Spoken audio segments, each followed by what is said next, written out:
Hello, Tabernacle family. Thank you so much for joining us for another midweek message. It's our joy today to go through Ecclesiastes chapter 10.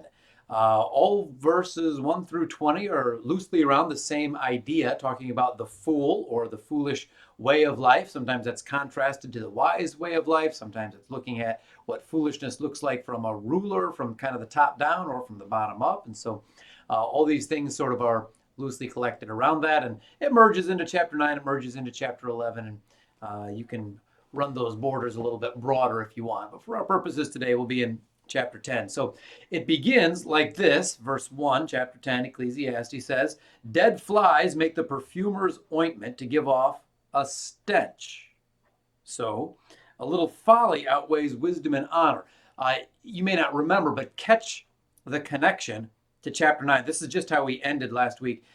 It says this wisdom, this is verse 18, wisdom is better than the weapons of war, but one sinner destroys much good. And so verse 18 of chapter 9 ends talking about the one sinner. And now we actually refine that a little bit more. Yeah, one sinner can do a whole lot of harm. But let's say you have one person who generally lives a pretty decent life, and for all the honor and wisdom and dignity that he has, one rash incident in his life, it can sabotage all of that. You need not look further than Scripture for the amount of devastating damage that one rash choice can make. Think of Esau with Jacob. If I say Esau, what do you know him for? You don't know him for being such a mighty hunter. You don't know him for the relationships that he forged with his father. You don't know him for all that stuff. What you know him for is there's the man that sold his birthright for a bowl of porridge, that defined his life. It was one time. You also don't know just how hungry he was coming back from the field. Like, we don't know a lot of those things, but in one rash moment, it colored the rest of his life. If I say a name like David, don't you think, and Bathsheba? I mean, one rash incident. Now, in his case, it wasn't quite that rash. It seemed like it was a bit more thought through. Nonetheless, that affected the rest of his life. The household was never quite the same after that. Obviously, it affected the life of Uriah. It affected soldiers in the army. It was horrible. What an opportunity for us just to stand back. Because going through this chapter, here's what's going to be easy. This is a temptation for us. We're going to look at the fool and we're going to condemn all those people who are not like us. We're not fools, we're so wise. But I hope you don't fall into that trap. I hope that as we go through this chapter, you'll think, "Dear Lord, please preserve me from folly." We're all one step away. I think that you and I could live a very virtuous life, and in one rash moment, have that moment outweigh much good. You can't unsay a word, can you? So be careful before you say it. You can't undo an action. You can do much to show love and have forgiveness and reconciliation, but the deed will have been done. So be careful before you engage in this little folly. Here's the question to put before us today. What is the wise thing to do? Some of the things that we go through this chapter, it will not be the difference between right and wrong, good and bad. It'll be, well, what's wise and what's foolish? And those words kind of trend towards what is right and what is wrong. Verse 2 continues, "A wise man's heart inclines him to the right, a fool's heart inclines him to the left." Now, for some of you, you would love to take this in a political nuance, would you not? And so you start seeing elephants and donkeys all of a sudden. That's really not the point of the text right here. Obviously, those parties were not even invented during the time that this was written.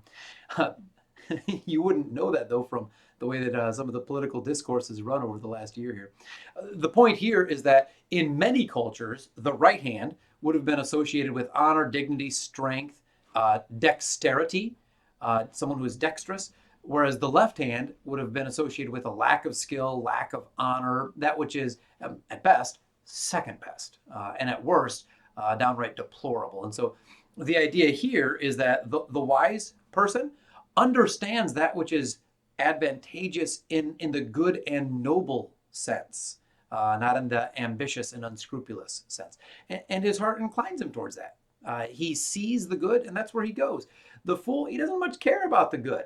He just sees what he wants to see. He is his own standard. The fool has said in his heart, no God.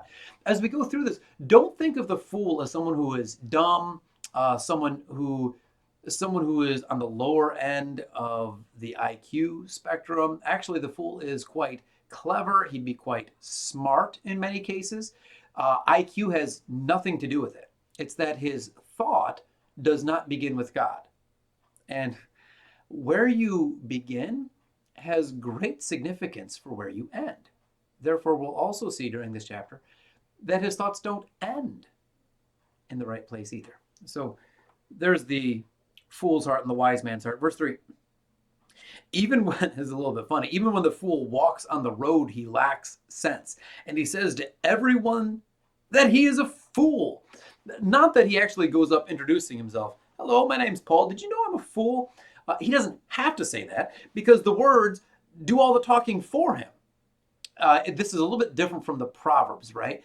Even a fool is thought wise if he will just shut up, if he just can close his mouth. But you know the problem with a fool? He can't close his mouth. A fool's vexation is known at once. You see this man hasty in all his ways. That's the fool. And so here he is walking down the road, and it's the equivalent of him having this neon sign just pointing down to him, fool, fool, fool, fool. You could even see like the way he walks, just so full of himself, that arrogance, that stride. And people are just looking at him like, the man's a fool. Now, in his own heart, he probably thinks, the man's the man. Or she's just walking down, I am all that.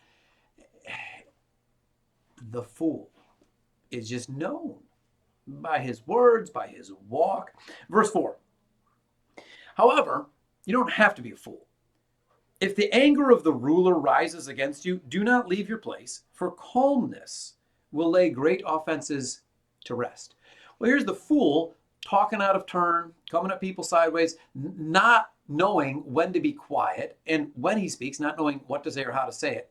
And so great offenses are given by him and therefore returned to him. However, sometimes the wise have great offenses coming their way as well. That's just life. I love Ecclesiastes because it's so terribly real.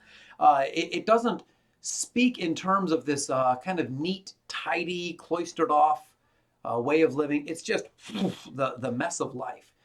And so here you are trying your best to live wisely, and here comes the great offense. Maybe it's the fool who's giving you great offense. Maybe it's a ruler who's giving you great offense. Who knows? Maybe it's just kind of the machinations of life that push you into a certain situation, and you find yourself in a tight spot. Well, a little bit of calmness goes a long way. Proverbs tells you this: a soft answer turns away wrath. Try that. It doesn't mean that if you answer softly, every single situation 100% of the time will be resolved. That's not it. But it does mean that your rash answer that incites folly in other people will be avoided. And so it'll go better for you. Think of this, husband and wife. Next time that a spat arises in the house, try to answer calmly. Not in a calm, snarky way. That can really go the wrong way. but in a calm, gentle way, where you have the love of soul that comes out. You can't do that if you don't check your ego. And so when you're in this situation, try to think a little bit less of yourself and a little bit more of your king, the king who loves you, the king who bought you, who owns you. Well, that'll help you out a lot, okay? New panel, right? 1 through 4 was a panel. You have this wise and foolish way of living contrasted. Verse 5 and 6, 7, it talks about societal upheaval. Here's the verses. There is an evil that I have seen under the sun, as it were, an error proceeding from the ruler. Folly is set in many high places, and the rich sit in a low place.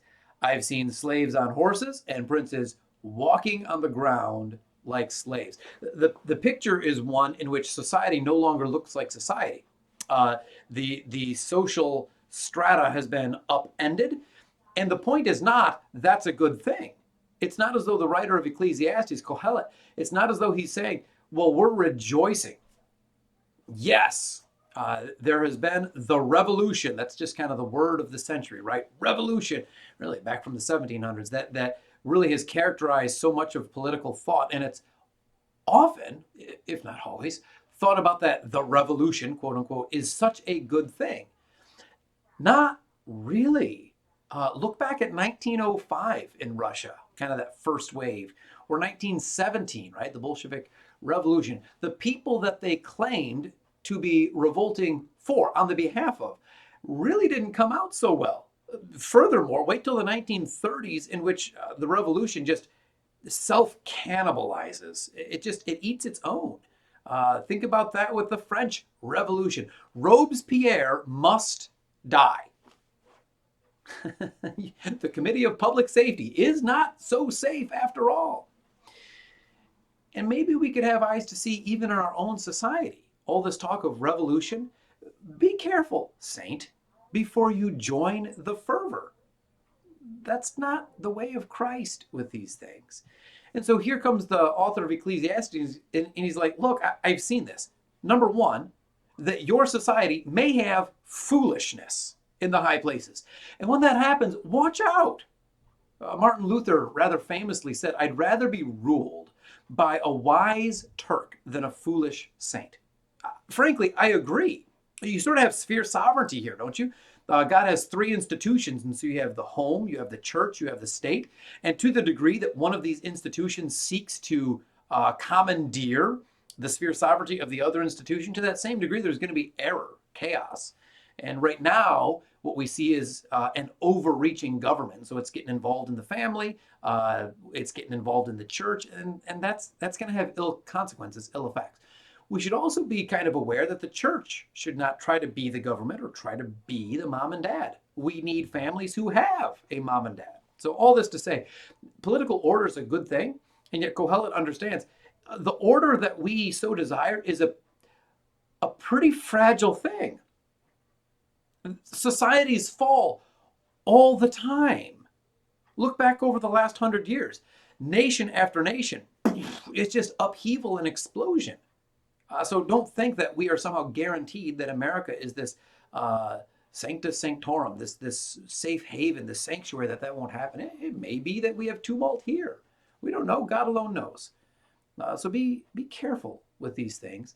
And if there's folly in high places, watch out.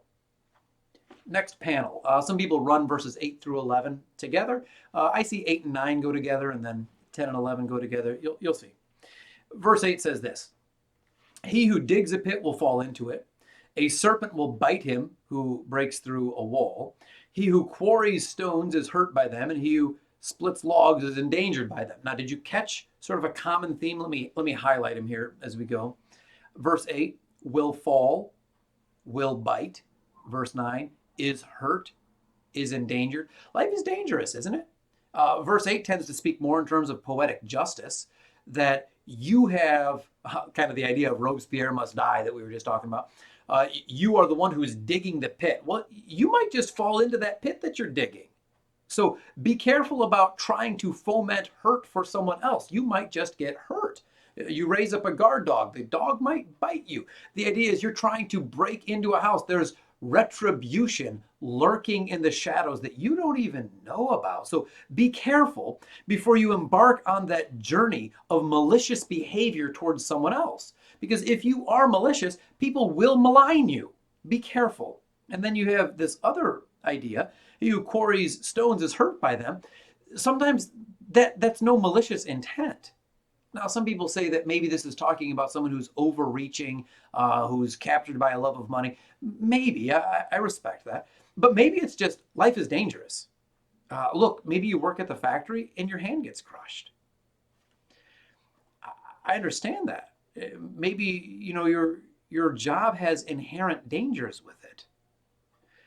And that's not so much to say, therefore, never work that job, as much as just to say, Lord, have mercy. And we understand life is dangerous and a bit unpredictable.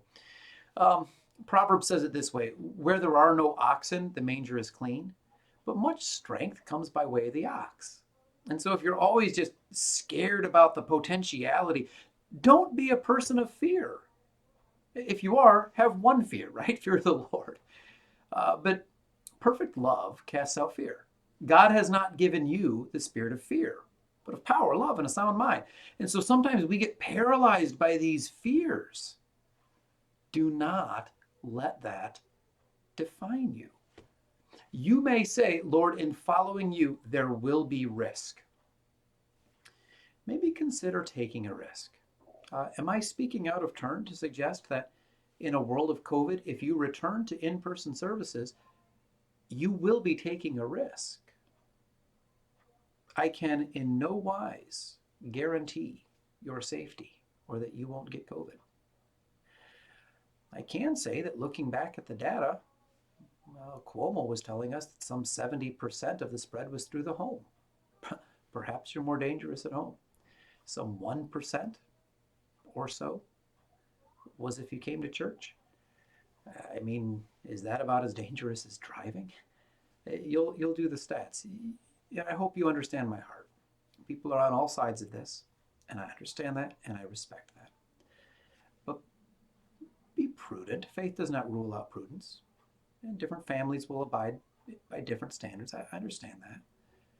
But when is the time to come back? Maybe start working through that as well. The next idea here, verses 10 and 11. If the iron is blunt and one does not sharpen the edge, he must use more strength, but wisdom helps one succeed. If the serpent bites before it's charmed, there's no advantage to the charmer. Life is dangerous.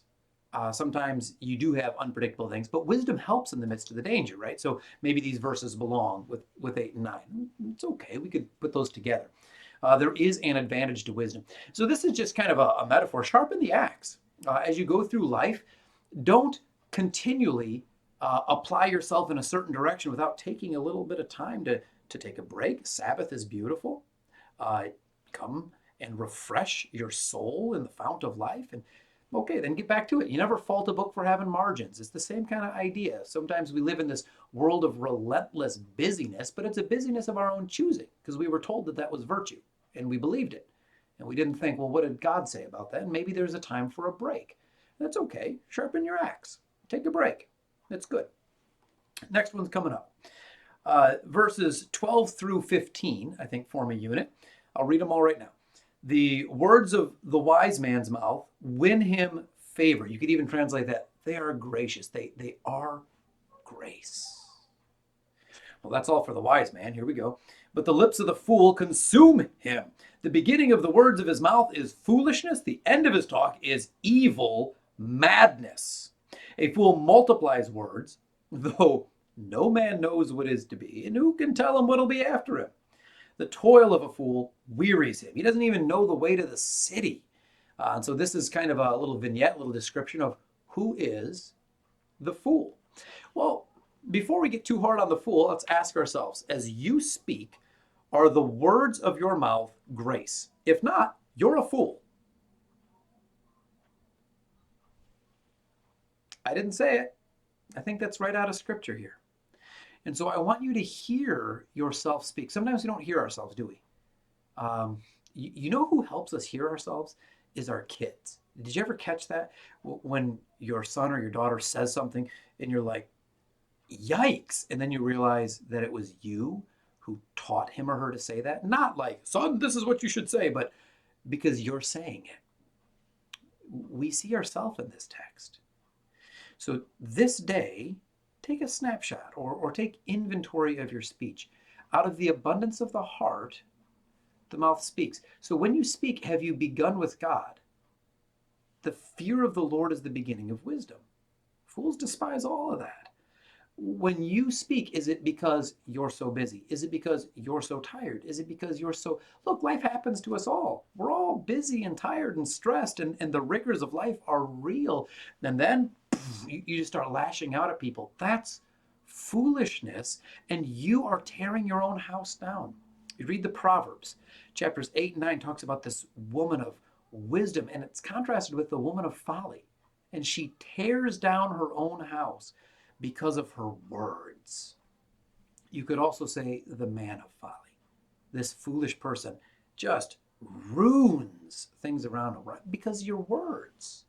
What does it look like? It looks like this. It begins with foolishness and it ends with evil madness. That makes me think of Adolf Hitler with this. Here is a rather unimpressive, dark-haired man screaming in the most persuasive means about the Aryan warrior race. And somehow the nation suspended disbelief for a decade while he ran them into the ground with foolishness. I hope that there will always be a loud fool, and he will very likely gain a following. It's always happening. But I hope that we don't suspend disbelief. That sometimes when somebody tells us something like this, a man really is a woman, we're able to say, maybe not. Maybe not. When someone says, what's real happiness is if you just follow your sexual impulses to the 10th degree. And don't worry about what'll happen. Just live for this moment. Maybe we could not suspend disbelief, but actually think about that for a minute and disbelieve the person who says that which will ruin our lives. We should be thinking people. Oh, this fool, his speech just ruins him. This fool multiplies words, talking about, this is what I'm going to do. He always got this plan, right? Well, I'm making moves. I'm going to do this. And you don't know what it'll be. So be careful about all these promises you make. Verses 16 and 17 go together. I should say maybe just a couple of brief more comments on that previous text. Verse 15, the toil of the fool wearies him. He doesn't even know the way to the city. The idea is if you're in the country and there's a way to the city, it's a pretty well-worn path. It doesn't take much skill to follow the path. Maybe we'd say it like this. You can put the man on the escalator and he's going to get lost on the way to the top. Can you possibly get lost here? And the fool is so taken in by his folly that the straight course is just not walked by him. You can set it up for him. Somehow he'll find a way to get lost. And you shake your head and you're like, the fool. Sometimes that's me and you. The toil of the fool wearies him. And I think here we find ourselves. Because hasn't Kohelet, throughout the course of this book, talked about just how much meaninglessness there is in vanity, chevel, there is in toil that's under the sun? Now, there's joy in toil done for the glory of God, but for many of us, we find ourselves in the rat race, unnecessarily wearied by the toil that we consume ourselves with, and now we hold up that mirror and say, have I been a fool? On to rulers here. 16. Woe to you, O land, when your king is a child, when your princes feast in the morning. Happy are you, O land, when your king is the son of nobility, when your princes feast at the proper time for strength and not for drunkenness. A lot of talk about wise rulership right here. And when they're feasting in the morning, the point is not every feast is bad, but certain feasts are. At best, this feast in the morning is a neglect of duty. He's being a derelict right now. At worst, it's probably the type of feast that has, everything that goes with it, right? And so it's full of immorality, it's full of drunkenness, and it will ruin the land. When your king is a child, it doesn't necessarily mean he's young. I mean, think of Josiah or Joash, some of these young kings of Israel. It was wonderful for the land. The point here is rather, he might be grown up, but a child at heart. We've met some people who are dreadfully juvenile, dreadfully immature. And we look at them and we just shake our heads like, when will you grow up? That's a good phrase. Maybe it's not good to say it like that. We can be a little more kind. But yeah, we should grow up. He says, happy are you, O land, when your king is the son of nobility. There's nothing necessarily wrong with having nobles in the land. You could translate that being like the freemen of the land. There's nothing necessarily right about it either. And so there's a lot of condemnation of those freemen or those nobles who lived very ignobly, right? Nor is it necessarily that they have to. Think of David. David didn't come from the ruling class. He was a shepherd. Jeroboam didn't come from the ruling class, and so he takes the 10 northern tribes. And so we see all of that. But happy are you when there's political stability in the land, when the king comes through the normal means. That's a good thing. The tumult that we read about in verses 5, 6, and 7 isn't happening in the land.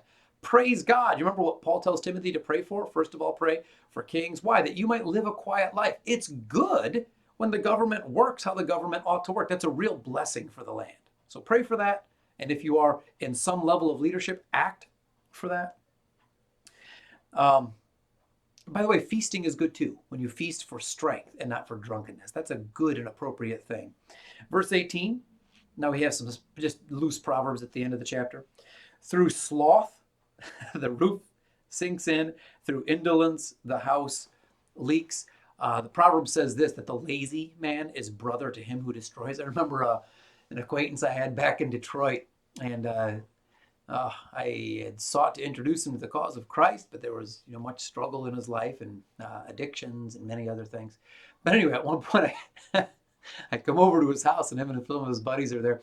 And we're sitting on the back porch looking at the garage, and his friend just all of a sudden in great distress says, "Oh, bro, why do we have to mow the roof of the garage?" But it was actually true. The garage was so disheveled that the moss had actually turned to like this grassy field.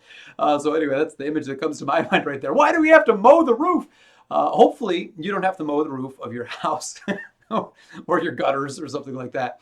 And if your gutters are overgrown, clean your gutters, man. Like, it's okay. God has given you this house. It's a stewardship. Take care of it. You don't get any points for living like a slob or being lazy, right? And so if you find yourself doing these things, this is a great text to hold a mirror up to your soul and say, well, maybe I should do something about that. People are pendulums. Don't swing too far the other way and then make an idol out of cleanliness. That's okay. We talked about that on Sunday, right? You don't have to be perfect to be hospitable. Invite people in. But nonetheless, laziness is clear and present danger. And actually, when you have someone who is overly industrious, odds are that's a pointer towards laziness, in that they've been lazy towards setting up their own priorities of soul. And so instead of doing this one thing well, they do these 5 things poorly. And they're the 5 things that other people have done, because nature abhors a vacuum. And so instead of them taking ownership and stewardship, God-given power, that's a good thing, authority for their own life, they allow other people to dictate, and they end around running around chasing their tail with all this stuff. And their own laziness of setting priorities has ended up in various forms of procrastination and overwork and all kinds of different bad and unhealthy ways to live. You don't have to live like that. If you're overworked, take stock of why that is. Next verse, 19. Bread is made for laughter, wine gladdens the heart, money answers everything. That's a verse that ought to make you smile right there. You can take that in a very crass and very negative way. Money answers everything. Like, yeah, let's bribe people and get on with it. The Joseph Stalins of this world would absolutely take it that way, but they don't have wisdom. They didn't start with God. Well, you don't have to interpret it that way. What if you interpreted it in line with verse 17, that you were feasting for strength? Well, and as a result, you took it to say, thank you, God, for the good things of life. Bread is made for laughter. I don't know about you. I love bread. Like, eat some sourdough when you get home. Have a nice Italian loaf, maybe some raisin bread. And is cake bread? Because all of a sudden I'm happier already. You never see a person walking around eating cupcakes who's like crying. Well, maybe I'm sure there's somebody out there. But, good grief, eat a cupcake tonight. And laugh. It's okay. You don't have to live this life of gross unhealth, but you can enjoy the good things of life. You don't have extra godliness just by means of your asceticism. Go eat a Big Mac. It's okay. Don't live life in the fast food lane. That's not healthy, and your body will pay the cost. That's not good stewardship. But bread, it's okay. The next thing, wine gladdens life. Just on Sunday, I was saying, when it talks about not a drunkard there for the qualifications of a bishop, it doesn't mean that wine never passes his lips. And you see this all over the place once you kind of have eyes to see it. And here's Kohelet saying, look, if you have a sip of wine, hallelujah. Wine gladdens the heart. It's okay. If for you, wine's going to lead you to the course of addiction, then obviously this is not your verse. Maybe you should read something like Proverbs. Don't even look at the wine when it's red. Take these things in balance right here, right? Money answers everything. You could translate also, and money purchases both. You might need bread, you might want wine, and it's good to have a little bit of financial wherewithal to be able to accomplish these things. You could translate it more loosely, money answers everything, in the sense that silver, gold, these two are gifts of God. And when you use this, think like Luke 16, where you have this person who is just wise, shrewd manager of money. Use the money. Money is a God-given gift, should be used for God-given goals. So God gave you some money. Well, What can you answer with that? What can you do with that? What can you do to enhance the glory of God in this world? I'll give you an example of this. William Wilberforce. This is back in the 1700s now, England. You probably, if you know him, you probably know him for leading the cause of the abolitionist movement. That's not all he did. He did a whole lot of other things too. And you might want to think of Hannah More. And so they were going around the land of Cheddar, which just sounds funny, right? The land of cheese. Anyway, it's countryside Cheddar. And they're just impoverished. And so instead of this being a chance for him to be in the beautiful countryside and enjoy himself, Wilberforce comes back to Hannah More, whose cottage he was staying at that point, him and some friends. And he says, we have to do something for these poor people. And if you'll be at the trouble, I'll be at the expense. So Hannah More and her sisters begin these schools for the poor people. That's where we get Sunday school, by the way. Because they worked 6 days a week.